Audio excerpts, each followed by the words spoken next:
रायगडमध्ये महायुतीत बिघाड होण्याची शक्यता. झेडपी मनपा निवडणुकीत राष्ट्रवादीला बाजूला ठेवण्याचे भरत गोगावलेंचे स्पष्ट संकेत.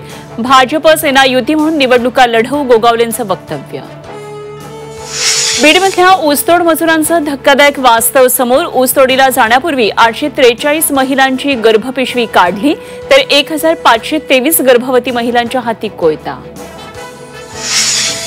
लाडक्या बहिणींच्या उत्पन्नाची पडताळणी सुरू. सरकारनं अर्थ मंत्रालयाकडून मागवली माहिती. 2.5 लाखांहून अधिक उत्पन्न असेल तर लाडकी योजनेचा लाभ बंद होणार. माळेगाव सहकारी साखर कारखान्याची निवडणूक जाहीर. बारामतीत अजित पवारांच्या देखरेखीत इच्छुक उमेदवारांच्या मुलाखती सुरू.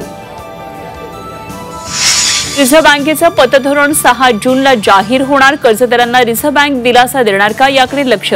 रेपो रेटमध्ये 0.5% कपातीची शक्यता. जूनच्या पहिल्याच आठवड्यात सोलापूरमधला हिप्परगा तलाव 90% भरला. तलाव परिसरातील नागरिकांना सतर्कतेचा इशारा. आणि डी गुकेश बुद्धिबळाच्या पटावरचा नवा राजा. नॉर्वे बुद्धिबळ स्पर्धेत गुकेशचा पराक्रम. जगज्जेत्या मॅग्नस कार्लसनला चालली धूळ.